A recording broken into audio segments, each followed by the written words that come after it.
Hello everyone, I welcome you to UPSC with Pratik Kode. इस video में हम जानेंगे कि प्रीलिम्स के लिए कौन सी बुक लिस्ट है which help me to secure around 100 marks in both the attempts that I have written mains for. तो सबसे पहले मैं बेसिक्स से स्टार्ट कर देता हूँ कि कौन कौन से सब्जेक्ट्स इसमें आपको स्टडी करने होते हैं। तो सबसे इम्पोर्टेंट चीज़ होती है कि यूपीएससी में हम लो हैंगिंग फ्रूट्स कहते हैं, मतलब यहाँ के सवाल जो है वो अगर आप करते हो तो आपको जो मार्क स्कोरिंग है वो ज़्यादा होती है। फॉर एग्जांपल ज्योग्राफी और एनवायरनमेंट, ये दो सेक्शन ऐसा है कि इसमें से अराउंड 22 क्वेश्चंस हर साल आते हैं।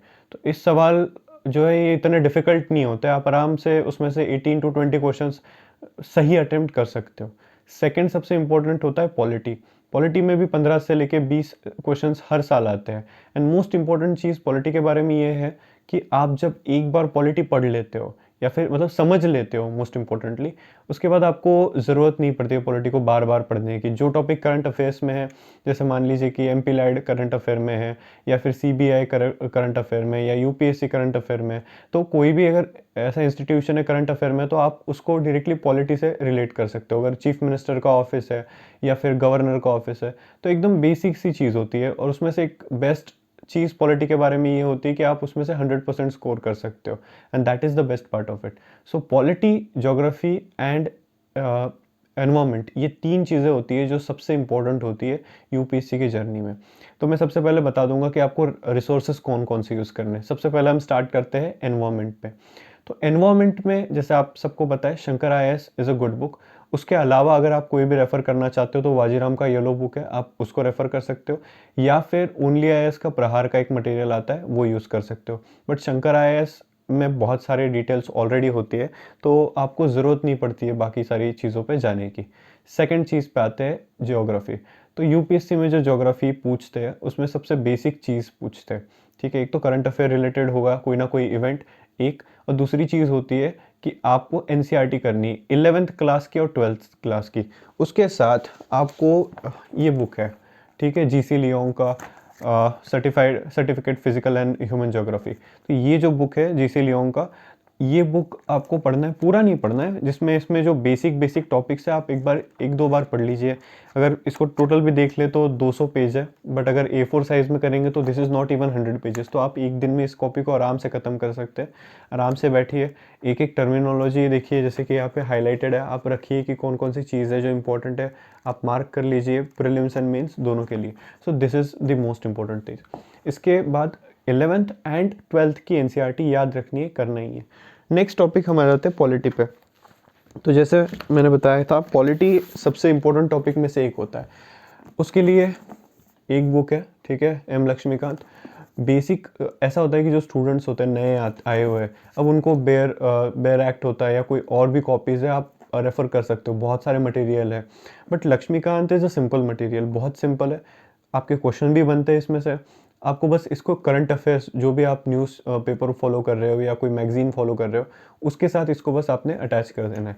अगर आप इसको देखोगे इस कॉपी को, तो यू विल फाइंड कि this is one of the most comprehensive, मतलब इसमें बहुत सारी चीज़ें जो है कॉम्प्रिहेंसिव तरीके से दी गई है। तो आपको ये बहुत आसानी से जो है इस कॉपी में आपको लिटरली करीबन 18 से 20 क्वेश्चन आपको मिल जाएंगे।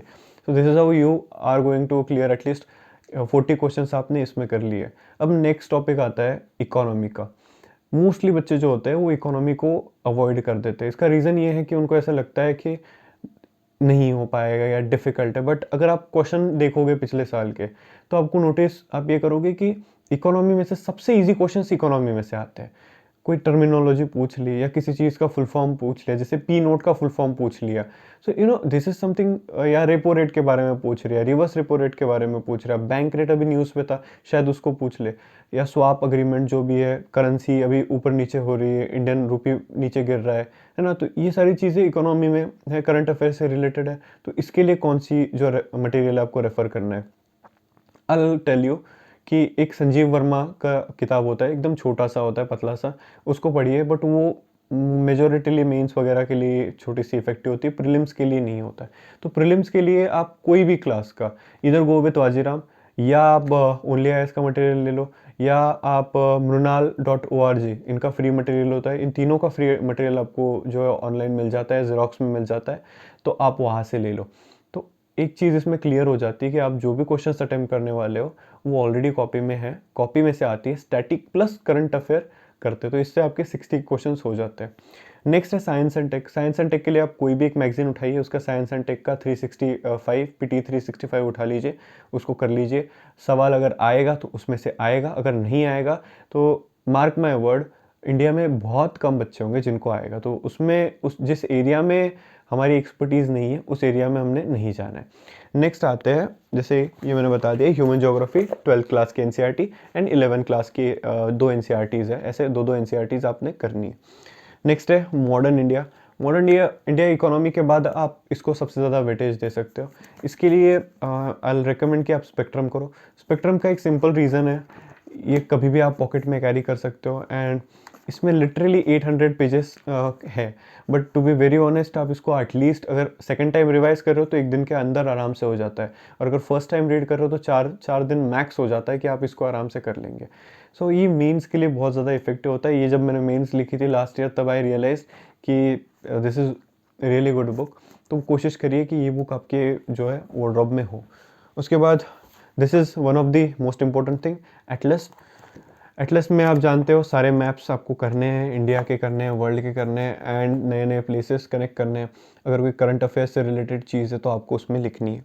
उसके बाद एंशंट के लिए आप एंशंट जो है RS शर्मा पे जाइए, वो भी इट इज़ योर डिस्क्रिप्शन, वरना old NCERT is the best NCERT, that is literally the best source, आप वो कर सकते हो। This is just a book that I have and I am going to use it for the few time. अब कुछ basic चीज़ बच जाती है, जैसे art and culture. Art and culture के लिए आप नितिन सिंघानिया यूज़ कर सकते हो, बट आई टेल यू कि ऐसे कोई ज़रूरी नहीं होता। आर्ट एंड कल्चर का सवाल किसी से भी नहीं बनेगा या सबसे बन जाएगा, यही चीज़ होती है। तो इतनी इतनी मोटी किताब है, वो मुश्किल से कंप्लीट हो पाती है, उसमें बहुत टाइम कंज्यूम हो जाता है, और उसका कॉस्ट बेनिफिट अगर हम देखते हैं तो वो इतना ज़्यादा नहीं होता है कि हमें आगे के लिए बहुत ज़्यादा रेलेवेंट हो, क्योंकि मेंस में भी एक दो सवाल आएंगे जो बेसिक NCERT तमिलनाडु बोर्ड के NCERT से आप टैकल कर सकते हो, जो कि तमिलनाडु वाली भी NCERT आप एक दिन में ख़त्म कर सकते हो।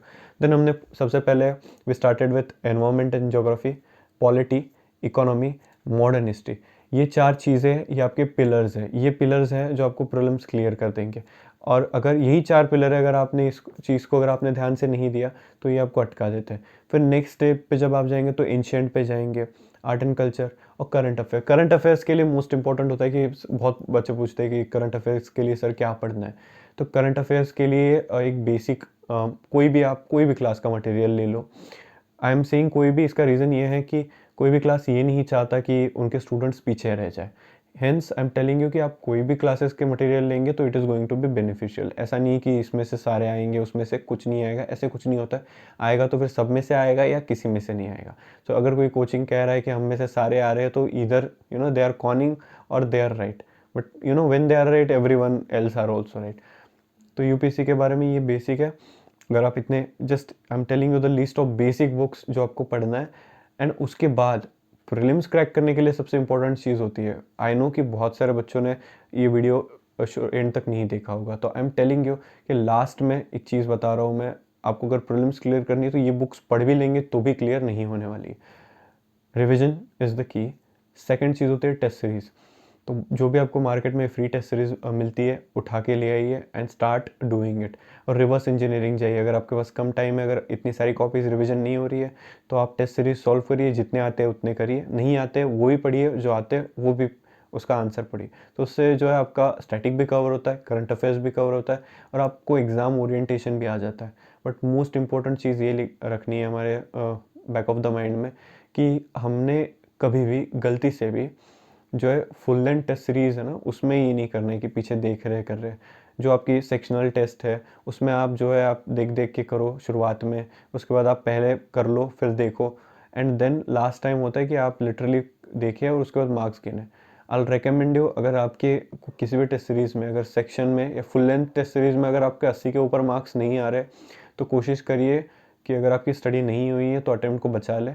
अदरवाइज़ देन ऐसे हो जाता है कि नहीं होता है। ठीक है, to be very honest I am telling you, नहीं होता है। I realised it in my third attempt, जिसमें मैंने GS में स्कोर्ड 100+, CSAT में मैंने ध्यान ही नहीं दिया था एंड दैट हैपेंड। इसीलिए बता रहा हूँ कि ये गलती नहीं करना है, CSAT भी आपको साथ ही में करना है। उसके लिए simple strategy, previous year question के 10 टोटल 10 क्वेश्चंस पेपर हमको सॉल्व करने हैं। सो this is all about prelims. इससे ज़्यादा आपको कुछ नहीं लगेगा, that is something that I am telling you. कोई ज़रूरत नहीं मार्केट में जाके घूमने की, this is the basic thing, यही बेसिक मंत्र है, फॉलो करिए, प्रीलिम्स निकालिए। So if you find this video informative, अगर लगता है कि इससे आपको कुछ बेनिफिट हुआ है तो प्लीज़ लाइक एंड कमेंट कर दीजिए, and then if you think, you can subscribe always. Thank you.